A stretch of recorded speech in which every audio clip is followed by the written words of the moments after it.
I believe we have Steve on the line right now. He is a Trump senior advisor, used to work for CNN. He did call them fake news. Now he's with Fox News. And as I mentioned, he is a Donald Trump senior advisor. Steve Cortes. Steve, thank you so much for joining us. How are you? Hey, you bet. Thanks for having me. Appreciate it. Thank you, Steve. Appreciate it, Steve. All right, let's start off with obviously what took place yesterday. What was I know you made an appearance and I watched it with Laura Ingraham last night, but can you tell our listening audience, what were your basic opinions on what took place yesterday, day one of the Democratic National Convention? Sure. I honestly thought it was depressing. And I'm not just saying that as a Trump operative, but I think just as a viewer, as an American, what they described, particularly in the first hour of the 2 hours of programming, what they described was this dystopian, racist hellscape of a country. It's not remotely the America I know, that's for sure. And it's very contrary to what you typically see at conventions, which are normally all about uplifting and celebrating the greatness of the country. But I think, unfortunately, it's representative of where the Democratic Party is. Even though they claimed that the night was about unity, as is often the case with liberals, whatever they say, they're actually doing the opposite. And it was all about disunity. It was about trying to separate us into tribes, into silos, effectively, that are assigned primarily by our pigment and our private parts. That's how they want to view society in this balkanized identity politics manner, rather than what unites us as Americans. Listen, Steve, I agree. Steve, I agree, about uniting, but I have to push back on a little bit of what you said. We're in depressing times right now. I think you would agree with that. We're among a pandemic where 170,000 people have died. We just had the worst financial quarter in American history. People don't have money. They've lost loved ones. So while I understand what you're saying, and by the way, I do think some of the moments were uplifting yesterday, but you're right. Some of the situations were very depressing. But isn't that a reality? I don't think they're making up lies. Look, yes, we're facing an enormous challenge in this country, clearly. A challenge that was thrust upon us by the Chinese Communist Party, by the way, not by Donald Trump, not by any Americans, not by the Democrats either, not by any American people. The only people who are culpable for what has happened to the world, not just the United States, but what has happened to us, are the Chinese Communist Party. They lied to the world. They deceived the world. They knowingly infected the world. They protected the rest of China, sealed off Wuhan domestically, but not from the international scene. So that in terms of the blame game, Donald Trump is not to blame. Now, nothing about the response, nothing in regards to the response at all. You'd put any responsibility on Donald Trump. If that's the case, then why is it that we have the richest country in the world, and yet we are in the epicenter globally of the virus? You don't put any of the responsibility on Donald Trump for that. We know that China created this thing. Whether it was done on purpose or not, well, hopefully we can find that out. I agree with you. But you're not putting any responsibility on the response and the President of the United States? No, listen, the president is absolutely responsible for the response. And yes. So we can't rewind the clock and change the activity, the behavior, unfortunately, of the Chinese regime. But what we can control is our response to it. And on that score, I think it's unfair to say that the United States is somehow singularly or uniquely suffering from this virus. There has been a ton of suffering in this country, and I'm not in any way diminishing to our level. Any of that. To our level Yes, of suffering. Yes. And let's talk stats. Let's talk statistics. Okay, if we want to talk mortality, which is per capita mortality, is probably the best gauge to determine how well a country is doing. Okay. And among industrial nations, we're basically right in the middle of the pack. We're doing far better than the UK, Belgium, Sweden, Italy. We're doing about the same as France on a per capita mortality basis, and we're not doing as well as, say, Japan. So if that's true, and I'm going to take your word for it, we are still the richest, most prosperous country in the world. Should we be in the middle? Is that something to celebrate? Listen, I'll tell you this, too. Here's what we do know. Regarding the virus and regarding mortality rate. Number one, it is dropping dramatically in the United States. So we're getting better and better at treating it. And we're about to be at 3%. Yeah, but we're getting. But I'm saying, if you look at the trend line of the mortality rate in the Right. United States, even as cases go up massively, and that number doesn't mean a whole lot, to be quite honest. Right. What matters is people actually getting sick, and tragically those who actually die. And on those scores, we're getting better and better at dealing with the virus. But there's also a reality that I think part of why we're not at the lead of industrial nations, okay, part of why we're about the same as France, is that the United States culturally is very different from a lot of other countries who were willing to completely lock down.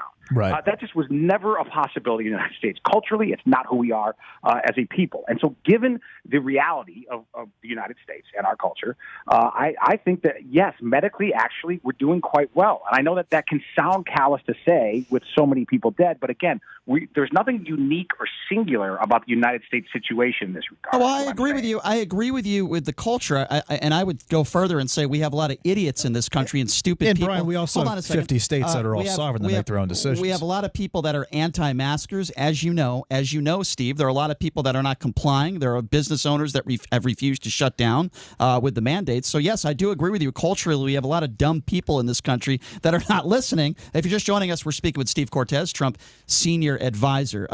So, Steve, you said something interesting to me, and I'm going to pull. You said something. You said, about doing the opposite. Democrats say things and do the opposite. And I want to talk, since you're the campaign, senior advisor, Trump senior advisor. When Donald Trump was running for office, he said that we're going to build a wall and Mexico's going to pay for it. He said he was going to lock Hillary Clinton up. Did he promise those things, and did they not come to fruition? Last I checked, they didn't. Sure. Well, let's take them one at a time. The wall is happening. And as I'm sure you know, not too far away from Las Vegas, the president is in Arizona today and visiting the wall. And hundreds of miles have been built. Hundreds more will be built by the end of the year. Now, obviously, he ran into a political wall, a metaphorical wall in Washington, D.C., and got no cooperation from the United States Congress. But in spite of that, he has found a way to build hundreds of miles of wall. But he said Mexico was going to pay for it. Mexico hasn't paid for the wall. Well, look, there are still ways to have Mexico pay for it long term. And I would say this, too, regarding Mexico, the USMCA trade deal, because America was getting absolutely ripped off by the terrible NAFTA trade deal. The USMCA trade deal will so benefit America that those proceeds would more than pay for the cost of a wall. But look, I will tell you this, too. I was always in favor of paying for a wall ourselves if need be. That's my opinion. That's Steve Cortes talking, not the president, because I think it's so important for our security. And because who cares what I think, the Border Patrol agents tell us we need it. And when they say we need this tool, it's not the only tool. It's not a silver bullet that solves everything, but we need this important tool to do our jobs. I think the answer has to be, to these brave people, many of whom are Hispanic Americans, the answer has to be yes. We're going to provide you with what you need to secure our country, to secure our streets, our economy, and our national security. Can I ask you something, Stephen, real quick, and then my co-host has got some questions for you as well. As someone who, I have a lot of respect for you and what you've done in your career, for someone of Colombian descent. And I have to ask you this. I'm an independent, but I can't stand Donald Trump. I'm just going to be honest with you. I'm not going to lie to you. Right. But, Steve, 95% of the reason why I don't like Trump has nothing to do with politics, just him as a person. Someone from Colombian descent, when he says these people, when he was talking about Mexicans, they're bad people, they're rapists, and I suppose some of them are good people. Doesn't that bother you when he talks like that? Look, I have to tell you this. First, and I've said this many times on air, I do not think he phrased that well. You're going all the way back to 2015, right? In his escalator speech. Yes, I would have preferred that he said that a different way, clearly. Okay. And I've said that many times. But I will also tell you this. I think that prioritizing American citizens, whatever their ethnicity and whatever their color, I don't care if you're brown or black or purple, prioritizing American citizens before worrying about illegal trespassers into our country. And again, I don't care what color they are either. Sure. To me, that is actually the sensible and patriotic approach. And I think it's also the most respectful approach to legal immigrants to this country, people like my father, who went through the difficult, often expensive and lengthy process to become an American the right way. And Steve, I'm the pro-Trump part of this program. I'm a Republican myself as well. So there's a lot of conversation. CNN, as we know, is probably the least pro-Trump media outlet on the planet at this point. And CNN just came out with a poll, not a widely reported poll, but it said that Trump-Pence has picked up 10 points in the last 30 days. It has battleground states at 49-48 and popular vote at 50-46. To me, that means that we're looking. I mean, to me, I think Donald Trump is on his way. Between that and the boat rallies and all the enthusiasm and what's going on in the country right now, I think he is on his way to the biggest margin of victory since Reagan in November. How indicative of that do you think that poll actually is?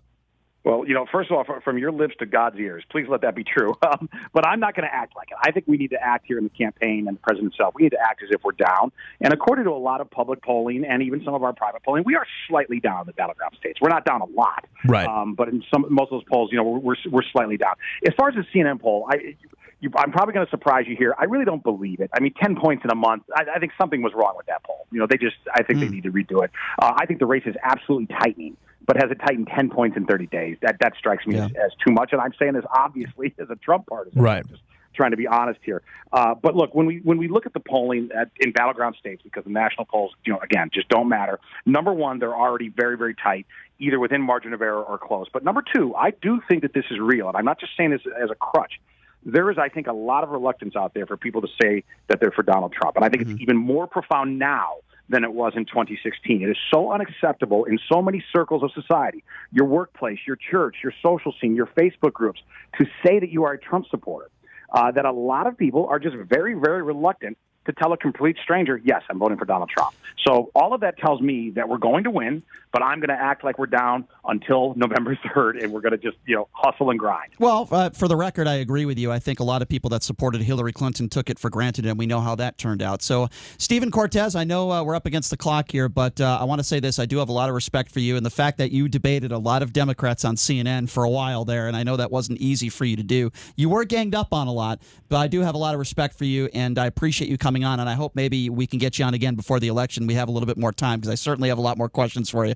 Steve, thank you so much for coming on. We really do appreciate it. I'd love to be back. Thank you. Yeah, thanks a lot, Steve. Appreciate that. That's Stephen Cortes, Trump's senior advisor, smart guy.